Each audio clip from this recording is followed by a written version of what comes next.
Hello everyone, welcome back to my channel. Today we are going to talk about something that might sound a little scary at first, but trust me, by the end of this video you will be a pro at it. Okay, so we are diving into the frame clause in SQL. Okay, so now you might be wondering what even a frame clause and why do we need it. Okay, so we will break it down in super simple terms with easy examples so that even if you are just starting with SQL, you will get it right away. Okay, and yeah, if you are enjoying this content and learning something new, don't forget to hit the subscribe button. Okay, let's begin. All right so सबसे पहले हम समझते हैं कि frame clause क्या होता है and ये इतना मैटर क्यों करता है, इसे हम क्यों यूज़ करते हैं. सो फ्रेम क्लॉज बेसिकली एक डिफ़ाइन कर देता है एग्जैक्टली कौन सी रोज़ पे आपको कैलकुलेशन परफॉर्म करनी है.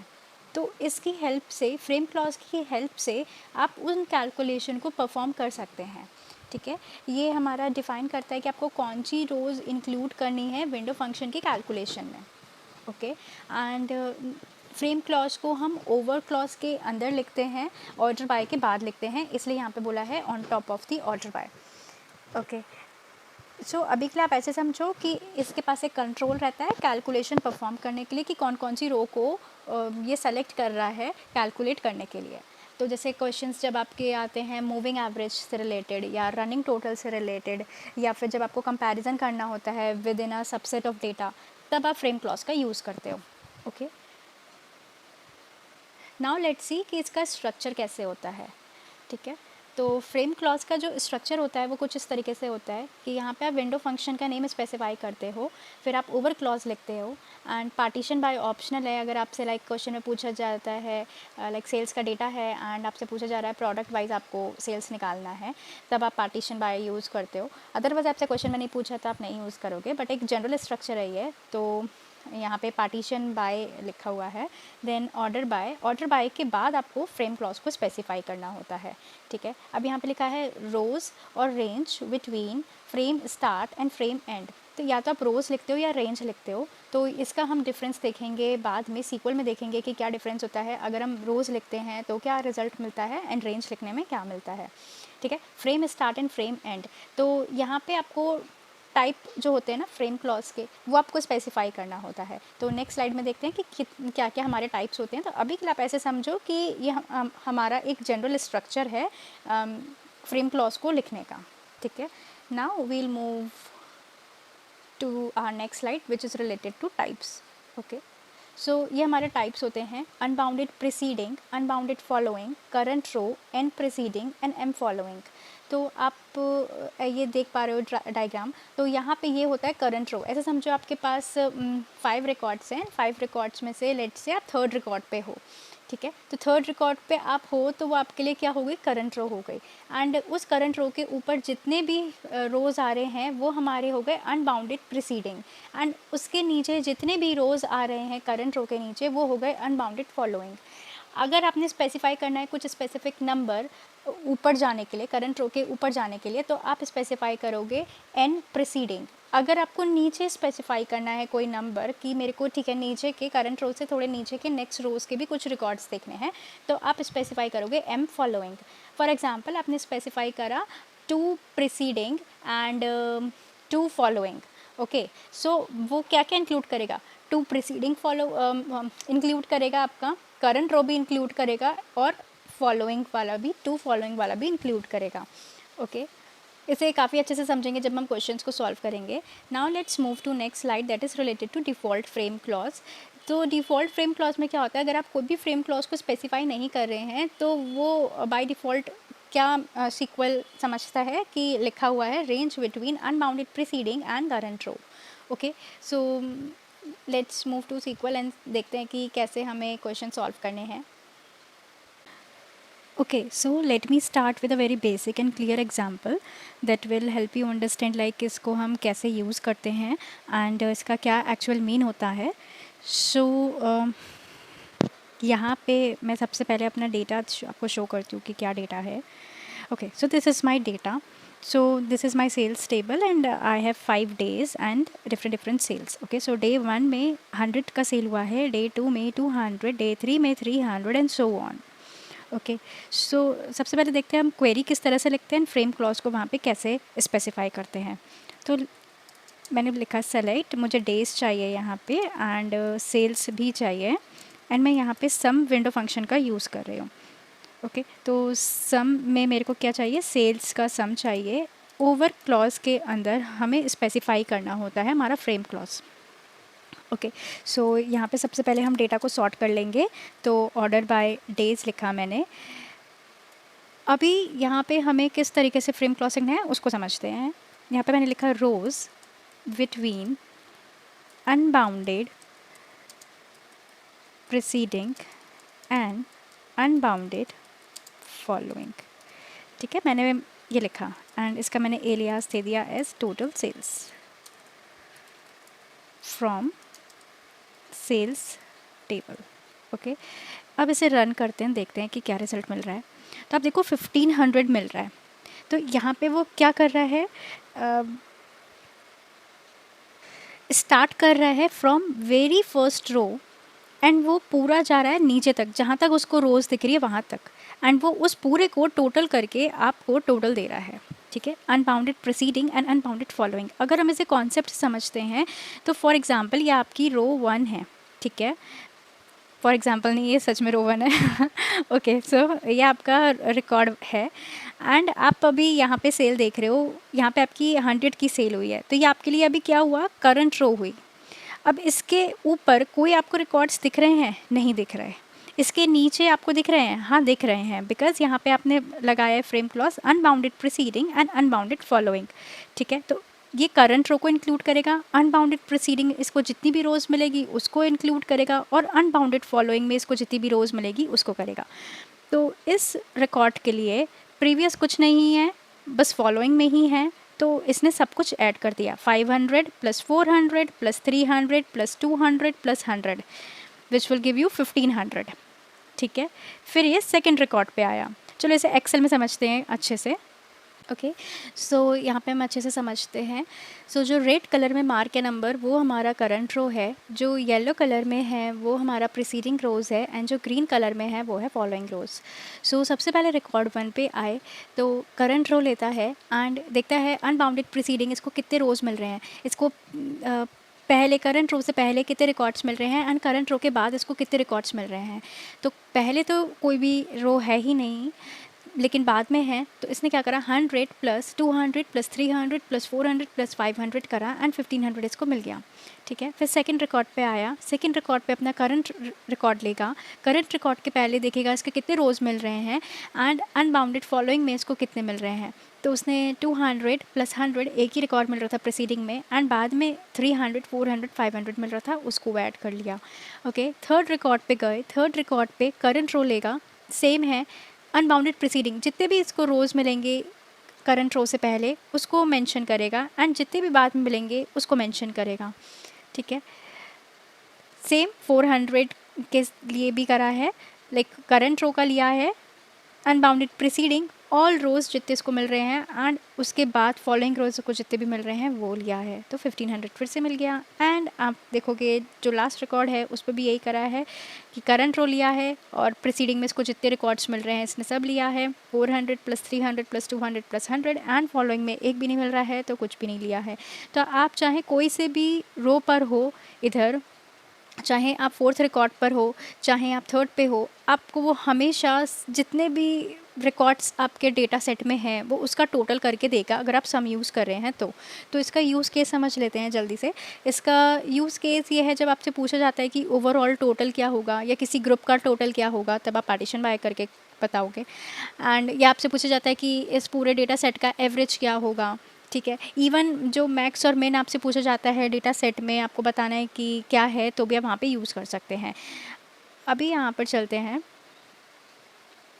यहाँ पे मैंने लिखा है सम ऑफ सेल्स। ठीक है, तो मेरे को सम दे रहा है यहाँ पे, अगर मैं इसे रन करती हूँ तो मेरे को सम दे रहा है 1500। ओके, अब मैं यहाँ पे लिख देती हूँ एवरेज। तो यहाँ पे मेरे को क्या दे देगा, एवरेज दे देगा। कैसे, इसने पहले सबका टोटल करा होगा एंड डिवाइडेड बाय 5। तो 1500 आ रहा था हमारा total and 1500 divided by 5 is 300, तो सब में 300 दे दिया। अब यहाँ पे हम यूज़ करते हैं मैक्सिमम। तो मैक्सिमम नंबर क्या है मेरा 500 है, तो ये मैक्स दे देगा मेरे को 500। तो इन केसेस में हमारा हम unbounded preceding and unbounded following को यूज़ करते हैं। All right, now let's move to the next frame clause, that is that is unbounded preceding and current row.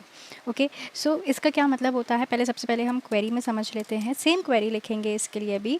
सो यहाँ पे सबसे पहले मैं डेटा देख लेती हूँ। सेलेक्ट स्टार फ्रॉम सेल्स, मेरा सेम डेटा सेट है।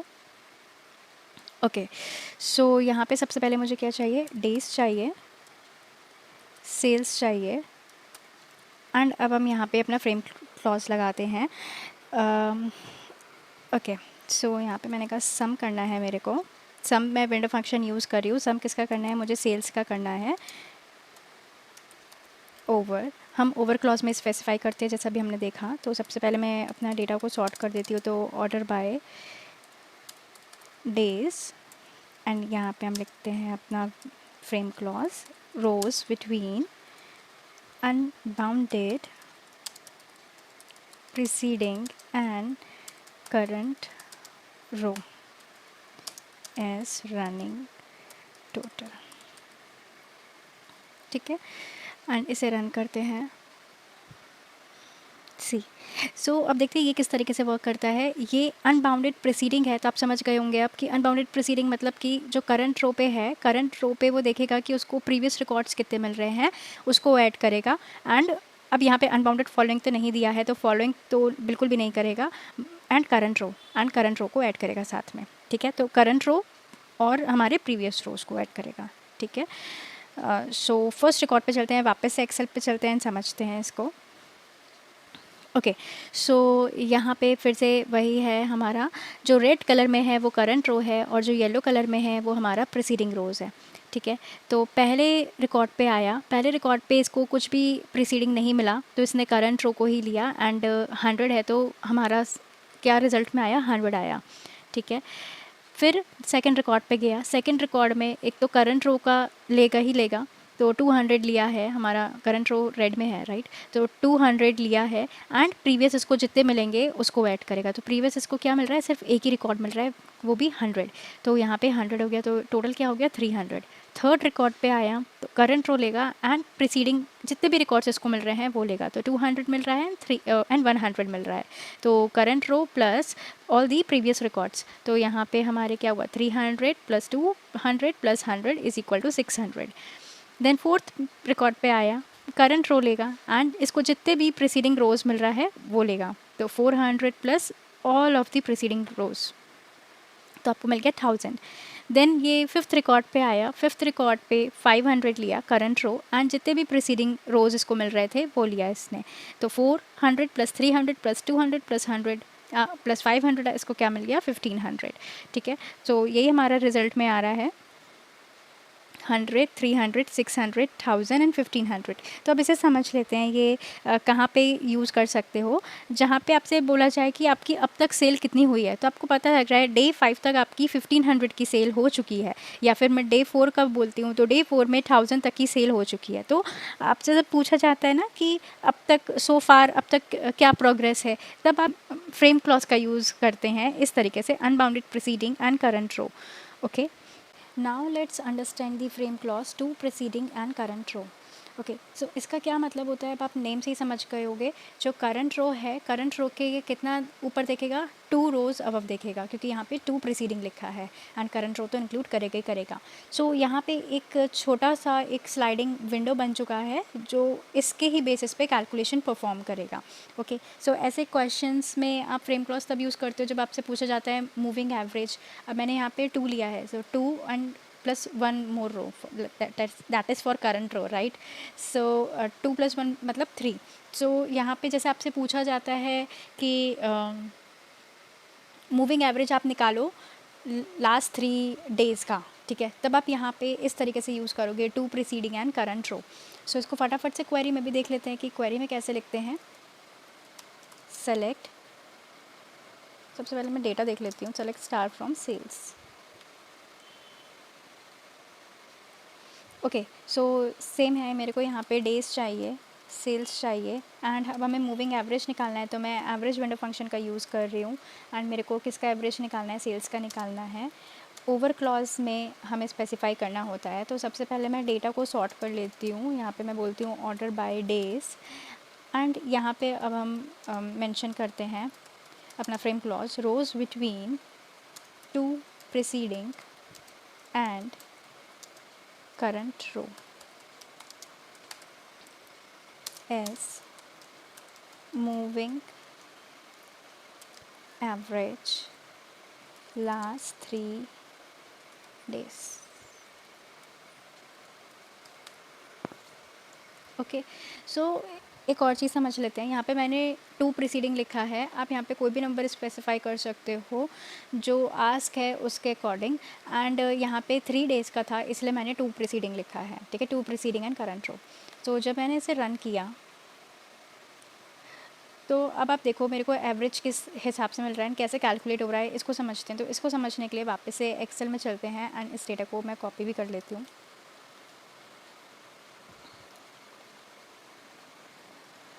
ओके, सो सबसे पहले हम समझते हैं कि कैसे आ रहा है। तो अगेन जो रेड में है वो मेरा करंट रो है एंड जो येलो में है वो मेरा प्रीसीडिंग रोज़ है, ठीक है। सो ये करंट रो लेगा एंड प्रीसीडिंग, 2 प्रीसीडिंग, तो इसके ऊपर तो इसको कुछ भी नहीं मिल रहा है, तो इसने यहाँ पे 100 लिया है एंड 100 इसने दे दिया। अभी हम यहाँ पे देख रहे हैं सम, इसके बाद हम एवरेज का करेंगे क्योंकि हमने क्वेश्चन में एवरेज सॉल्व करा है। फिर नेक्स्ट रिकॉर्ड पे गया, नेक्स्ट रिकॉर्ड पे इसने करंट देखा कि 200 है एंड 2 प्रीसीडिंग है, राइट। तो 2 प्रीसीडिंग में इसको सिर्फ एक ही मिल रहा है रिकॉर्ड, इसको 2 रिकॉर्ड्स नहीं मिल रहे हैं, तो वो एक ही रिकॉर्ड लेगा 100 एंड उसको ऐड कर देगा करंट रो में, तो उसको मिल गया 200 + 100 300। फिर थर्ड रिकॉर्ड पे गया, करंट रो प्लस 2 प्रीसीडिंग, यहाँ पे इसको 2 प्रीसीडिंग मिल रहा है तो 200 + 100 मिल रहा है तो वो ऐड करेगा, नहीं मिल रहा है या जितने भी मिल रहे हैं उसको रखेगा, और नहीं मिल रहा है तो कुछ भी नहीं रखेगा, राइट। सो यहाँ पे 300 + 200 + 100 600 आ गया। देन फोर्थ रिकॉर्ड पे गया, करंट रो तो लेगा ही, उसके बाद वो 2 प्रीसीडिंग देखेगा, 2 प्रीसीडिंग में इसको 300 मिल रहा है एंड 200 मिल रहा है, तो 300 200, अब 100 नहीं लिया क्योंकि यहाँ पे क्वेश्चन में स्पेसिफाई है 2 प्रीसीडिंग, राइट। तो 2 प्रीसीडिंग लिया है। करंट रो के कौन से 2 रोज ऊपर हैं, एक तो 300 वाला है एंड 200 वाला है, तो उसको ऐड कर दिया सबको, 900 आ गया। देन वो लास्ट रिकॉर्ड पे गया, लास्ट रिकॉर्ड पे करंट रो लिया इसने 500 एंड 2 प्रीसीडिंग बोला है, तो 400 और 300 को ऐड कर दिया, 1200 आ गया। अब लेकिन हमने यहाँ पे क्या बोला, एवरेज। एवरेज कैसे निकाला, जो 100 इसका सम आया है, ये जो 100 इसका सम आया है, तो पहले तो 100 ही रहेगा क्योंकि एक ही रिकॉर्ड है यहाँ पे, तो डिवाइड तो किससे ही होगा, 1 से होगा, राइट। तो जब हम करेंगे तो 100 ही आएगा। फिर हम यहाँ पे चलते हैं, यहाँ पे इसका सम क्या आया, 300 आया है, डिवाइडेड बाय, अब यहाँ पे कितने रिकॉर्ड्स इसने देखे, टोटल 2 रिकॉर्ड्स देखे हैं, तो डिवाइडेड बाय 2, तो 150। फिर उसके बाद यहाँ पे सम कितना आया है, 600 आया है। एवरेज निकाल रहे हैं, तो इसने कितने रिकॉर्ड्स देखे हैं टोटल, इन टोटल इसने देखे हैं 3 रिकॉर्ड्स, तो यहाँ पे डिवाइडेड बाय 3 कर दिया, तो 200 हमको एवरेज मिल गया। फिर यहाँ पे कितना है, 900 सम आया है, इसने इन टोटल कितने रिकॉर्ड्स देखे, अगेन 3 रिकॉर्ड्स देखे हैं, सो 3 से डिवाइड कर दिया। लास्ट रिकॉर्ड पे गए, सम आया है 1200, कितने रिकॉर्ड्स देखे हैं, 3 रिकॉर्ड्स देखे हैं, डिवाइडेड बाय 3, सो 400। नाउ अब हम अपने जो आउटपुट उधर आया था हमारा सीक्वल में, इससे मैच कर लेते हैं, तो एवरेज हमारा आ रहा है 100 150 200 300 एंड 400। Got it. सो इस तरीके से हम लोग अपना फ्रेम क्लॉज लिखते हैं। Okay, now we are going to see the difference between rows and range. इसको हम फ्रेम क्लॉज में किस तरह स्पेसिफाई करते हैं एंड हमारे उसके अकॉर्डिंग क्या आउटपुट हमें मिलता है। रोज़ में अलग मिलता है, रेंज में अलग मिलता है, जब हमारे पास डुप्लीकेट वैल्यू होती है तब। ओके, सो रोज़ आपका सिंपली होता है जब आपसे बोला जाता है कि एक काउंट कर दो, तो वो सिंपली क्या करता है, रो बाय रो चीज़ें काउंट करता है, चाहे उसको डुप्लीकेट डेटा मिलता है स्टिल वो उसको अलग रो ही कंसिडर करता है। लेकिन रेंज क्या करेगा, रेंज हमारा वर्क करता है based on the value in the order by column. अगर आपने ऑर्डर बाय करा है, ठीक है, किसी एक कॉलम को, एंड उस कॉलम में डुप्लीकेट वैल्यू है, तो रेंज उसको ग्रुप कर देता है एंड आपको उसका रिजल्ट देता है। सो इसे एग्जाम्पल के साथ समझते हैं। तो सबसे पहले मैं अपना डेटा देख लेती हूँ कि मेरा डेटा क्या है। Select star from sales, same data है मेरा ये, एंड अभी इसमें कोई भी मेरा आप देख रहे हो ना डुप्लीकेट रिकॉर्ड नहीं है, तो मैं सबसे पहले इंसर्ट कर लेती हूँ कुछ डुप्लीकेट। तभी डिफरेंस आपको इसमें समझ आएगा। तो insert into sales values, let's say 6,500 and 7,200। मैंने दो वैल्यूज़ ले ली हैं डुप्लीकेट, एक तो 500 का ले लिया और एक 200 का ले लिया है, एंड दो रिकॉर्ड और इंसर्ट कर रही हूँ मैं इसमें। ठीक है, मैंने इसे वापस से रन करूँगी। इंसर्ट कर दिया है, अब वापस से रन करा। ठीक है, अब आप देखो किस तरह से वर्क करते हैं। सो सेलेक्ट, मेरे को डेज चाहिए, मेरे को सेल्स भी चाहिए, और यहाँ पे मैं सिंपल अभी कर रही हूँ कि मेरे को सेल्स का सम दे दो। मैं विंडो फंक्शन यूज़ कर रही हूँ और यहाँ पे मैंने स्पेसिफाई करा है ओवर क्लॉज में अब ऑर्डर बाय कॉलम यूज़ कर रही हूँ। अभी यहाँ पे मैं ऑर्डर बाय कैसे कर रही हूँ, सेल्स से, क्योंकि मेरा सेल्स में डुप्लीकेट वैल्यू है, right. So order by sales. अभी यहाँ पे हम लिखते हैं अपना रोज़ वाला, कि रोज़ लिखते हैं तो हमारा किस तरीके से वर्क करेगा। सो रोज़ between unbounded preceding and current row as, let's say this is running total, okay, from sales। अभी आप देखोगे ये नॉर्मल तरीके से वर्क करेगा। इसको यहाँ पे डुप्लीकेट वैल्यू मिल रही है 200, बट यहाँ पे वो कुछ भी नहीं कर रहा, इसको ग्रुप नहीं कर रहा है। ठीक है, बट रेंज में क्या करेगा, इसको ग्रुप कर देगा और फिर ऐड करेगा। सो अभी यहाँ पे क्या कर रहा है, 100 है तो 100 लिया, फिर देन 200 है, सो अनबाउंडेड प्रीसीडिंग है, राइट। तो current row and unbounded preceding, इसे क्या मिल रहा है, 100 मिल रहा है। सो 200 + 100 300। तो इसे एग्जांपल यहाँ पर एक्सेल पे मैं समझाती हूँ आपको। सो यहाँ पे ये मेरा डेटा था, ओरिजिनल डेटा, एंड इस डेटा को हमने सॉर्ट किया यहाँ पे, right, order by sales. So sales में हमने ऑर्डर बाय करा है इन असेंडिंग ऑर्डर, तो ये मेरा सॉर्टेड डेटा है। तो 100 200 200 300 400 500 500 है, ओके। एंड अगेन यहाँ पे जो रेड में मार्क है वो हमारी करंट रो है, एंड जो येलो में है वो हमारा प्रीसीडिंग है। हमने वहाँ पे लगाया है unbounded preceding and current row. So current row लेगा एंड इसको जितनी भी प्रीसीडिंग रोज मिलेगा उसको ऐड करेगा साथ में। तो नो मैटर अगर इसे सेम वैल्यू मिलता है यहाँ पे, तो इसके कैलकुलेशन में कोई डिफरेंस नहीं आएगा। ठीक है, सो यहाँ पे 100 है, सो इसके पीछे से कुछ नहीं मिला तो इसने 100 का 100 ही रखा है। देन अगेन यहाँ पे करंट रो हमारा क्या है, 200 है, 200 के से प्रीवियस एक रो मिल रही है, दैट इज़ 100, तो 200 + 100 300। देन थर्ड रिकॉर्ड पे आया, थर्ड रिकॉर्ड पे यहाँ पे करंट रो से क्या मिल रहा है, 200, एंड प्रीवियस इसे मिल रहा है 200 + 100 that is 500, and so on. इस तरीके से वर्क कर रहा है, ओके। सो अब हम देखते हैं रेंज। अगर हम यहाँ पे रेंज लगा देंगे, अब हमारा डुप्लीकेट डेटा तो है, ठीक है, मतलब डुप्लीकेट वैल्यूज़ हैं हमारे पास। मतलब 200 200 हमारा 2 बार आ रहा है, एंड 500 500 भी हमारा 2 बार आ रहा है, ओके। सो यहाँ पे जब मैं इसे रेंज लगा रही हूँ तो ये किस तरीके से वर्क करता है ये समझते हैं यहाँ पे।